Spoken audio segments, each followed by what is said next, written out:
what hope do we possibly have of portion control? And the answer is none.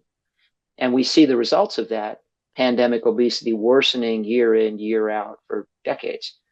We haven't fixed obesity for the most obvious of reasons. We've never tried. We've reacted to obesity, but we've done nothing at the causal side. We've done nothing to get at this. And this needs to be fixed. This is where we should be directing our efforts much more than aberrations in human biology. I'm not saying, by the way, we can't use pharmacotherapy, because a lot of people already have obesity and may very well need that help. But again, we can't just keep mopping the floor because the sink is overflowing without doing something about turning off the tap. And that's exactly what's going on here. We have evidence that these manipulations of our food supply translate directly into weight gain, courtesy of a name you may know, Kevin Hall at the NIH, who's done these famous metabolic ward studies.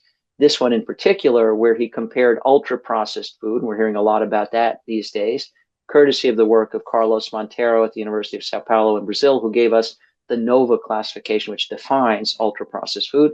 So Dr. Hall studied ultra-processed versus not, but matched for everything else, matched for the kinds of foods, matched for the macronutrient distribution, so same amount of protein, carbohydrate, fat, but ultra-processed versus not.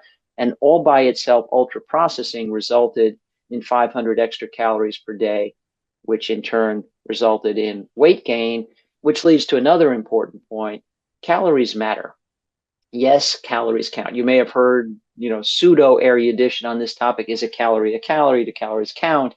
Yes, they count. They count the way miles count, and gallons count, and quarts count, and any measurement count, and degrees count.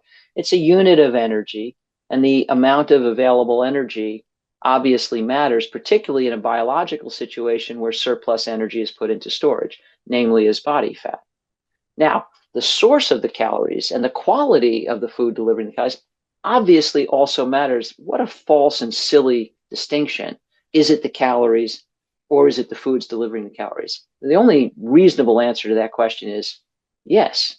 Both the quality and the quantity matter, but the single best way to manage the quantity is to optimize the quality. You can either spend your life counting calories, be up against the Michael Moss effect and failing, or you can abandon junk where food ought to be, eat real food, mostly or exclusively plants, and minimize the calories it takes to feel full and not have to worry about counting calories because you stop eating because you're satiated and you haven't overeaten. But yes, calories count. And again, we can return to this in the Q&A as you see fit. So for years, I've been making the case that obesity deserves respect. We should stop blaming victims. Yes, I believe in personal responsibility, but the choices people make are subordinate to the choices people have. We live in a culture that gives people bad choices. And yes, this deserves medical respect, but not as a disease, but rather it's more like a form of drowning. I've made this case in many articles over the years, but in particular on the rarefied pages of Nature, where I penned this opinion piece, obesity is not a disease. Now, why is the distinction important? Well, let's think about drowning for a minute. First of all, drowning is obviously medically legitimate. We don't blame the victims of drowning. We resuscitate them. We do whatever it takes to help them, to save them, to revive them. We use the best medical technology. If we need to use medication to support them, we use whatever we have available. All of that's relevant to obesity too. So extreme medical respect. But mostly what we do is prevent drowning. Mostly what we do is recognize the vulnerability to drowning in the world around us and say, fences around pools, lifeguards at the beach, parental vigilance when young kids are around water. Ideally, everybody is taught how to swim in childhood. And if there's danger in the water, like a riptide or something, we put up a sign that says, red flag, do not swim today. Just think about it for a minute. Think about the way we address obesity in our society. If we were to handle drowning the way we handle obesity, there'd be no fences around pools. There'd be no lifeguards at the beach. We'd encourage parents to look the other way. Absolutely nobody would be taught how to swim. And when there's a riptide and sharks, we put up a sign that says, come on in, the water's fine. And I invite you to indulge your imagination and flip it around and think, what if we treated obesity the way we treat drowning? What are the analogs to fences around pools and swimming lessons and lifeguards and parental vigilance and all the rest. I think they're pretty obvious, and I get at them in this and other articles.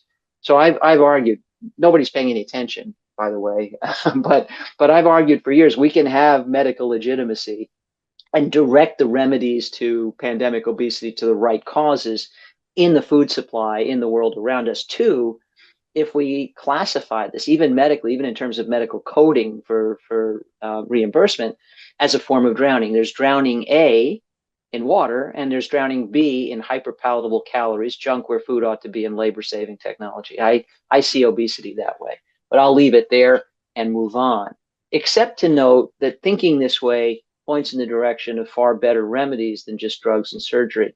For some years, I was privileged to collaborate with a team at a resource which unfortunately has folded because of economic hardship, called Mindstream Academy. It was a fully accredited high school for obese adolescents, and it was residential in South Carolina, and the kids would come, and there'd be no shame and no blame, nothing but empowerment. And by the way, you might think that coming to a school that's focused on ameliorating obesity would be associated with stigma. Very much the opposite. Some of these kids, and they had severe obesity in most cases, were suicidal. They had no vision of the future. They were desperate. They were depressed. And I saw this reawaken their dreams and the promise of the future and give them their lives back. It was incredible. So this school basically gave them a full high school curriculum, plus teaching them how to be physically active every day, organic gardening, plant-based nutrition, psychological counseling to get at what some of the root causes in their past traumas were. Was phenomenal. And not only did the kids lose incredible amounts of weight, I'll tell you just one story. One young woman, she had lost 80 pounds and had her life back. And it was just, and all just because of healthy living and healthy eating. That wasn't the most riveting part of her story. It was pretty damn impressive. But the part that was unbelievably captivating, she said, what gratifies me the most is I have a weekly call with my parents, and my dad is very overweight, and I've been concerned about his health.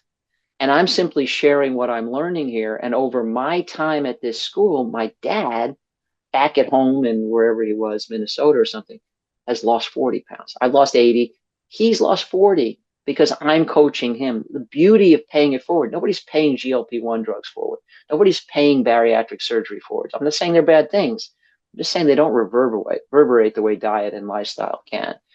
So I've argued for school over scalpels, but we pay for the drugs and we pay for bariatric surgery. We couldn't get anybody to pay for this school. So ultimately it went under. I think that's very sad. So again, I'm not arguing against pharmacotherapy, but if we're going to use GLP-1s and other innovations, let's not neglect feet and forks and the things that pertain to them. Let's think about those ounces of prevention rather than pounds and pounds and pounds and pounds of cure at high cost. Let's think about managing obesity more the way we manage drowning, mostly by preventing it from happening in the first place. Let's stop dieting alone